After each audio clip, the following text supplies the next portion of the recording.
대지라는 제목의 장편 소설로 1938년에 노벨 문학상을 수상한 미국의 펄 벅 여사가 1960년에 한국을 처음 방문했습니다. 그때 경주 인근의 한 농촌 마을을 들렀습니다.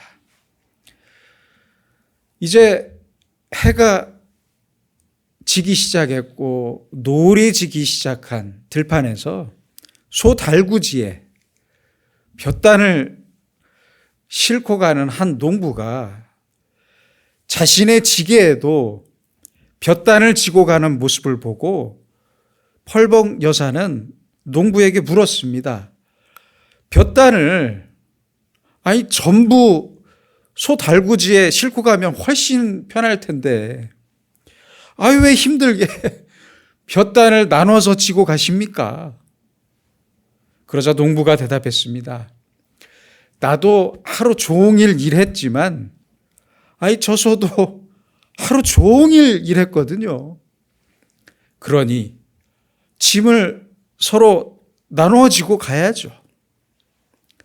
미국으로 돌아간 펄벅 여사는 이 장면을 지금까지 한 번도 보지 못한 가장 아름다운 장면이었다고 그렇게 말을 했습니다. 그리고 이렇게 말했습니다. 서양의 농부였다면 모든 짐을 소 달구지에 싣고 자신도 소 달구지에 탄 채 편하게 집으로 향했을 것입니다. 그러나 한국의 농부는 소가 져야 할 짐을 덜어주고자 자신도 짐을 함께 진 채로 나눠진 채로 소와 함께 걸어갔습니다. 저는 그 모습을 보면서 전율을 느꼈습니다. 옛날 시골의 어르신들은 대추나 감을 딸 때도 추운 겨울에 새들이 날아와서 먹을 수 있도록 꼭 몇 개씩 남겨두고 땄습니다. 다 따지 않았습니다. 또한 바쁜 농번기에는 이웃끼리 품앗이하면서 서로 돕고 살았습니다. 제가 어렸을 때도요, 기억해보면 공중전화 금액을 다 쓰지 못할 때가 있거든요. 몇십 원이라도 남으면 꼭 수화기를 위에다가 올려놓았던 기억이 있습니다. 그래서 누구라도 와서 쓸 수 있도록 그렇게 올려놨던 기억이 있고요. 또 하나는 친구들과 한참 놀다가 저녁이 되면 아무 친구 집이나 들어가서 편하게 밥을 얻어 먹었습니다. 그렇죠? 어머니들이 들어와서 먹으라고 했어요. 예. 그런데 어느 때부터 이런 배려심은 서서히 잊혀져 버리고 남의 배려를 자신의 권리로 착각하는 심각한 이기주의가 그 자리를 대신 차지하게 되었습니다. 생각해 보세요. 이기심에 빠진 아이들 때문에 비롯된 학교 폭력으로 어린 학생들이 죽음에 내몰리고 있습니다. 또한 정신 나간 학부모들 때문에 선생님들까지 죽음으로 내몰리고 있고요. 언론의 이기심 때문에 국민들의 눈과 귀가 막혀 있고요. 경제적인 이기심에 빠진 대기업들은 서로 살아갈 수 있는, 서로 다 잘 살 수 있는 상생의 경제를 막고 있고 사법, 행정, 정치의 영역에서도 이미 집단적인 이기주의가 이 나라를 멍들게 하고 있습니다. 우리 인생의 가치는 그 인생이 향하는 목적에 달려 있고 우리 인생의 행복은 그 인생을 견인하는 가치관에 달려 있습니다. 그래서 한 사람의 인격은 그가 가치를 두는 것과 그의 관심이 향하는 것으로 평가됩니다. 어떻게 사느냐 하는 문제보다 훨씬 더 중요한 것은 무엇을 생각하고 사느냐는 것이고요. 물리적인 상황보다 훨씬 더 중요한 것은 그 사람의 정신적인 상황과 도덕적인 상황입니다. 그게 훨씬 더 중요합니다. 그렇다면 지금 사람들의 관심은 어디에 있고 대체 무엇을 생각하면서 살기에 그렇게 이기적으로 살고 극성스럽게 살아가고 있는 것입니까? 생각해 보세요. 깊이 생각해 보세요. 내 인생은 내가 지금 추구하는 목적과 가치관과 나의 관심, 딱 그만큼만 의미가 있는 것입니다. 그리고 딱 그만큼만 가치가 있는 것입니다. 그래서 돈과 성공과 권력과 같은 세속적인 것만 생각한다면 이미 마음이 썩어버린 사람이고, 거룩한 것을 먼저 생각한다면 거룩한 사람입니다. 순간적인 가치의 것만 생각한다면 그 사람은 하루살이와 같은 사람이고, 영원한 가치를 생각하고 산다면 그 사람은 이미 영원한 생을 살고 있는 것입니다. 그런데 주위를 돌아보세요. 이기주의에 빠진 사람이 너무 많아요. 너무 많아요. 자기 중심적인 세계관과 가치관의 그 틀에 자기를 가두고 사는 사람이 너무 많습니다. 더 큰 문제는 자기의 이기심이 결국에는 아주 큰 불행을 가져온다는 사실을 모르고 있다는 것입니다. 자기만 위하는 이기심으로 산다고 대체 무엇을 얻을 수 있다는 말입니까? 아무것도 얻지 못하고 이루지 못한 채 오히려 점점 불행의 늪으로 빠져들 뿐입니다. 스웨덴 스톡홀름 대학교의 에릭슨 박사는 일반인들을 대상으로 이런 질문을 했습니다. 이기적인 사람과 이타적인 사람 중에 누구의 연간 소득이 높을 것으로 생각하십니까? 이렇게 설문조사를 했어요. 결과가 어땠을 것 같습니까? 68%의 사람들이 이기적인 사람이 소득이 더 높을 것으로 대답했고요. 딱 9%의 사람만 이타적인 사람이 소득이 높을 것이라고 대답했습니다. 그러나 연구 결과는 정반대였습니다. 아주 흥미로운 연구 결과였는데요. 이 에릭슨 박사와 연구팀은 4,017명, 아주 많은 숫자입니다. 4,017명을 설문조사를 통해서 이기적인 그룹과 이타적인 그룹으로 나누고 무려 14년간 그들의 연간 소득을 추적 조사했습니다. 처음에는 두 그룹의 소득이 비슷했어요. 그러나 시간이 점점 흐르면서 이타적인 그룹의 연간 소득이 앞서기 시작했고, 마지막에는 14년이 흐른 뒤에는 이타적인 사람들이 이기적인 사람들보다 1.5배나 더 많이 벌었습니다. 참 재밌는 결과죠. 더 오래 조사했다면 아마도 제 생각에는 소득의 차이가 더 벌어졌을 것으로 그렇게 생각합니다. 여러분, 아직도 돈을 벌기 위해서, 성공하기 위해서, 내가 권력을 얻기 위해서 이기적으로 살아야 한다고 생각하십니까? 아니라니까요. 연구 결과가 다른 얘기를 하고 있어요. 절대 아닙니다. 오늘부터라도 생각을 바꾸세요. 이기적인 사람은 아무것도 얻지 못하고 결국에는 뜻하지 않은 불행만 얻게 됩니다. 어느 심리학자는 이기주의를 인류 최대의 재앙이라고까지 말했습니다. 그렇습니다. 저는 이 말에 100번 동의합니다. 개인적인 이기심과 집단적인 이기심은 본인과 모든 사람들에게 재앙일 뿐입니다. 큰 재앙입니다. 발달 심리학에서는 이렇게 말하기도 합니다. 어린아이들은 자신이 세상의 중심이라고 말합니다. 생각한다고 합니다. 우주의 중심이라고 그렇게 생각한대요.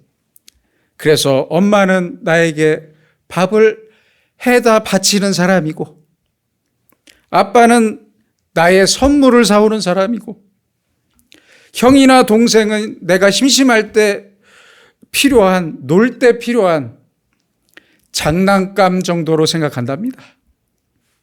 그런데 이제 나이가 먹고 성인이 되고 철이 들면 이제 이야기는 달라집니다. 내가 있고 부모님이 있는 게 아니라 부모님이 계셔서 내가 있는 것입니다. 그렇게 생각을 한대요. 그 사실을 깨닫게 됩니다. 가정이 있어야 내가 있는 것이고, 나라가 있어야 내가 있음을 깨닫게 됩니다. 그런데 주위를 보면 아직도 나이만 먹었지 철없는 모자란 성인들이 많습니다. 그리스도인도 똑같습니다. 교회가 있어야 내가 있고, 하나님이 먼저 계시고 내가 있음을 알아야 합니다. 이것을 깨닫고 살아야 합니다. 하나님의 역사와 십자가의 엄청난 사랑이 먼저 있었고, 그 안에 내가 있음을 깨달아야 합니다. 오늘 본문에서는 아주 대단히 소중하고 아름다운 표현이 나옵니다. 그것은 바로 27절에 근심 위에 근심이라는 표현입니다. 이것은 겹쳐진 근심을 말하고 사랑하는 상대에 대한 걱정과 그 마음의 아픔을 뜻하는 표현입니다. 하나님의 뜻대로 하는 근심은 후회할 것이 없는 구원에 이르게 하는 회개를 이루는 것이요, 세상 근심은 사망을 이루는 것이니라. 이 근심은 바울이 말씀했던 고린도후서 7장 10절에 하나님의 뜻대로 하는 근심입니다. 이 근심을 우리가 구체적으로 알기 위해서 오늘 본문의 배경을 먼저 좀 살펴봐야겠습니다. 사도 바울은 지금 로마 감옥에 갇혀 있습니다. 여러분들 보시는 사진은 바울이 실제로 갇혔던 감옥입니다. 로마 감옥의 사진입니다. 당시의 감옥은 쇠사슬에 묶여 있어야 했고요, 차디찬 방에 마른 지푸라기가 얇게 깔려 있을 뿐이었습니다. 정말 감옥에 있는 것 자체로도 고문이었습니다. 언제 죽을지도 모르는 아주 암담한 현실에서도 바울은 나는 이제 너희를 위하여 받는 괴로움을 기뻐한다. 이렇게 말씀하실 만큼 아주 초연한 믿음의 사람이었습니다. 그러나 이런 바울에게도 근심이 있었습니다. 그것은 바로 빌립보 교인들에 대한 근심이었습니다. 빌립보 교인들에게도 근심이 있었습니다. 그것은 감옥에 갇힌 바울에 대한 걱정이었습니다. 이렇게 서로를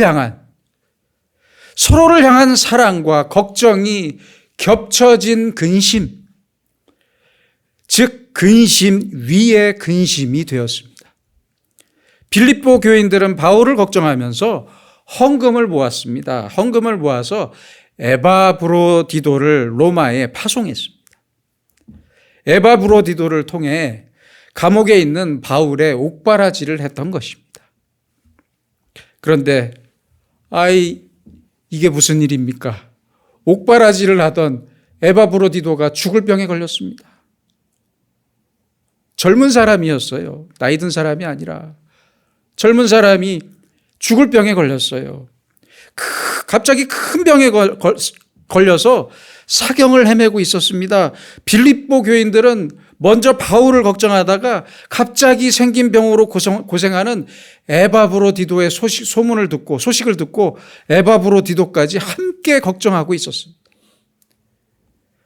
26절에서 에바브로디도는 자기 병 때문에 걱정하는 빌립보 교인들을 또한 깊이 걱정했고, 바울은 이 젊은 에바브로디도가 자신을 돌보다가 죽게 되면 어떡하나, 그렇지 않겠어요? 이 사람이 죽으면 어떡하나, 또 이 사람이 만약에 죽기라도 하면 빌립보 교인들의 마음은 어떨까? 모든 사람을 걱정하고 있었습니다. 바울은 이렇게 서로를 사랑하기 때문에 걱정하는 이 모든 사람들의 근심을 근심 위에 근심이라고 표현했던 것입니다. 이것은 너무 아름다운 근심, 하나님 뜻대로 하는 근심이었습니다. 빌립보 교인들과 에바브로디도와 바울은 모두 생각해 보세요. 지금 자신을 걱정하는 것이 아니라 상대를 걱정하고 있습니다. 다른 사람을 걱정했어요. 자기의 미래를 근심했던 것이 아니라 다른 사람의 미래를 근심했습니다. 걱정했습니다. 자기 마음만 편하면, 내 마음만 편하면 그만이라는 사람은 없고, 이 본문에서는, 이 성경에서는 보이지 않고요. 오늘의 성경에서는 보이지 않고 남의 근심을 생각하면서 근심하고 있었습니다. 모두가 이기적이 아닌 이타적이고 희생적인 근심입니다. 너무 아름다운 근심입니다. 이것은 근심이라는 이름의 또 다른 사랑이었습니다. 아름다운 사랑입니다. 예수님께서는 내일이면 십자가에 죽으실 것을 알면서도 제자들의 발을 씻기셨고 제자들을 위로했습니다. 내가 하는 것을 내가 지금은 알지 못하나 이후에는 알 것이다. 그러니 걱정하지 마라. 십자가에서 죽어가실 때도 예수님께서는 자신의 괴로움과 아픔과 억울함을 생각하지 않으셨고 자신을 죽이고 조롱하는 사람들을 걱정하셨습니다. 아버지, 저들을 사하여 주옵소서. 용서해 주옵소서. 자기들이 하는 것을 알지 못함이니이다. 자신을 십자가에 못 박은 사람들의 운명을 걱정하시면서 그들을 위해 기도하셨습니다. 바로 이것이 아름다운 근심입니다. 이것이 바로 예수님의 사랑이었고 예수님의 마음이었습니다. 너무 아름다운 근심입니다. 개인적인 말씀이라 죄송하지만 저도 날마다 새벽마다, 날이면 날마다 새벽마다 근심이 하나 있습니다. 새벽에 화장실을 갈 때 혹시 피곤하신 아내분께서 깨실까 봐 근심합니다. 깊이 근심합니다. 그래서 도둑처럼 까치발을 들고 조용히 화장실로 가고 문도 소리 안 나게 조용히 열고 닫습니다. 여러분, 우리는 지금 어떻게 살고 있습니까? 무엇을 생각하며 살고 있습니까? 무엇을 위해 살고 대체 어디에 목적을 두고 살고 있는 것입니까? 제가 아는 형님은 예전에 제가 한번 말씀드린 것 같기도 한데, 제가 아는 형님은 밥을 먹다가 돌을 씹어도 모른 척해요. 그리고 아내 몰래 돌을 뱉습니다. 뱉는데요, 아내 몰래. 왜 그러냐고 물었더니, 내가 돌을 씹었다고 말하면 아내 마음이 얼마나 아프겠냐, 아내가 얼마나 미안해하겠냐. 세상에 이러더라고요. 이 정도는 돼야 남편 아니겠습니까? 그렇지 않습니까? 돈만 벌어온다고 남편입니까? 아닙니다. 남편들, 그리고 좀 제발 반찬 투정 좀 하지 마세요. 맛없어도 먹고 돌을 씹었다면 조용히 좀 몰래 버리세요. 사랑은 돈으로 하는 것이 아닙니다. 사랑은 상대를 먼저 진심으로 걱정하는 내 작은 마음과 근심이 바로 사랑입니다. 여러분은 지금 누구를 생각하고 있습니까? 누구를 위해 진심으로 사랑하고 걱정하면서 기도하고 있습니까? 나는 지금 이기적인 사람입니까? 이타적인 사람입니까? 이기주의를 극복할 수 있는 길은 나보다 남을 먼저 섬기는 마음에 달려 있고, 남을 먼저 기쁘게 하려는 마음에 달려 있습니다.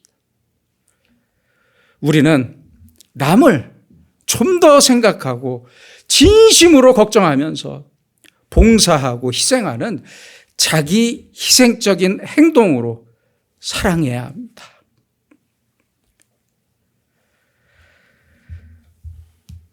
옛날에는 꼬마 신랑이 있었어요. 그렇죠? 꼬마 신랑. 그 아내가 훨씬 나이가 많아요. 어느 꼬마 신랑이 자기보다 한참 나이가 많은 부인에게 자꾸 업어달라고 졸랐답니다. 졸랐대요. 하루는 자꾸 조르는 남편이 짜증이 난 부인이 신랑을 초가 지붕 위로 던져버렸대요. 어떻게 던졌냐고는 묻지 마세요. 저도 모릅니다. 그냥 글에 그렇게 적혀 있어요. 초가 지붕 위로 던졌대요. 그런데 마침 집에 돌아온 시부모는 지붕 위에 있는 아들을 보고 깜짝 놀랐고요. 그럴 수밖에 없잖아요. 며느리는 갑자기 들어온 시부모님 때문에 놀랐습니다. 아들을 보면서 말했습니다. 얘야, 거기 왜 올라가 있냐? 이 꼬마 신랑이 솔직하게 얘기하면 난리가 납니다. 이제 큰일 나는 순간입니다. 그러자 꼬마 신랑은 당황하면서 어쩔 줄 몰라 서 있는 아내에게 말했습니다. 큰 호박을 딸까, 작은 호박을 딸까? 이 꼬마 신랑의 기지로 며느리는 큰 위기를 모면할 수 있었습니다. 요즘 사람들을 보면 똑똑해서 똑소리가 나서 잘하는 건 많은데 남을 위한 마음이 부족합니다. 내 말이나 행동이 다른 사람에게 어떤 행동이 될까? 저 사람의 마음은 지금 어떨까? 이걸 먼저 생각하지 못한다면 분명히 이기적인 사람입니다. 이기적인 사람으로 알고 사십시오. 오늘 말씀을 보세요. 사도 바울은 빌립보 교인들과 에바브로디도를 사랑하는 마음으로, 깊이 사랑하는 마음으로 근심하면서 기도했고, 결국 참 대단합니다. 결국 에바브로디도의 병이 나았습니다. 남을 사랑하면서, 남을 진심으로 걱정하면서 근심할 때, 그리고 기도할 때 하나님의 능력이 나타납니다. 또한 병이 낫자마자 이 에바브로디도를 급히 빌립보로 돌려보냈어요. 왜 그랬겠습니까? 빌립보 교인들의 걱정을 한시라도 빨리 덜어주기 위해서였습니다. 그렇잖아요. 바울은 키가 150cm였어요. 150이면 한 이 정도 될까요? 키는 작았지만 바울의 마음은 태평양과 같았습니다. 너무나 그 배려심이 깊은 사람이었습니다. 지금의 우리 그리스도인들도 이런 근심을 할 줄 알아야 합니다. 먼저는 나 때문에 하나님이 실망하시지 않으실까? 내가 하나님의 영광을 가리지는 않을까? 하나님을 사랑하면서 깊이 근심할 줄 알아야 합니다. 다음은 나 때문에 내 가족과 이웃과 동료들이 걱정하지 않을까? 이것을 걱정할 줄 알아야 합니다. 다른 사람의 근심을 먼저 근심하고 그리고 나서 나를 근심해도 늦지 않습니다. 날마다 이 근심 위에 근심, 사랑 위에 사랑을 겹치면서 살아갑시다. 항상 내 가족과 다른 사람의 마음을 먼저 생각하고 다른 사람의 근심을 나도 근심하는 것이 바로 그리스도인의 근심과 사랑이고 바로 여기에 그리스도인의 아름다운 삶의 가치와 목적이 있습니다. 우리의 인생이 근심 위에 근심, 사랑 위에 사랑이 더하는 아주 아름다운 인생이 되기를 소망합니다. 기도하겠습니다. 거룩하신 아버지 하나님, 언제부터인가 우리는 남을 위한 이타적인 근심을 멈추고 나만을 위하는 이기심과 나만을 걱정하는 자기중심적인 욕심에 빠져 사랑에 대한 눈뜬 장님으로 살았습니다. 어리석은 우리를 용서하시고 이제는 이기적인 세상에 살더라도 이타적인 마음으로 살게 하시고 죽음의 순간까지 눈앞에 사람들을 걱정하셨던 예수님처럼 가족과 이웃의 마음과 생활을 걱정하며 항상 기도하게 하시고 서로의 겹쳐진 근심으로 서로의 사랑과 마음을 나누면서 주님의 사랑을 실천하는 가까운 우리가 되게 하시고 서로의 섬김과 기도로 사랑과 복을 나누는 가까운 교회가 되게 하여 주시옵소서. 예수님의 이름으로 기도드립니다. 아멘.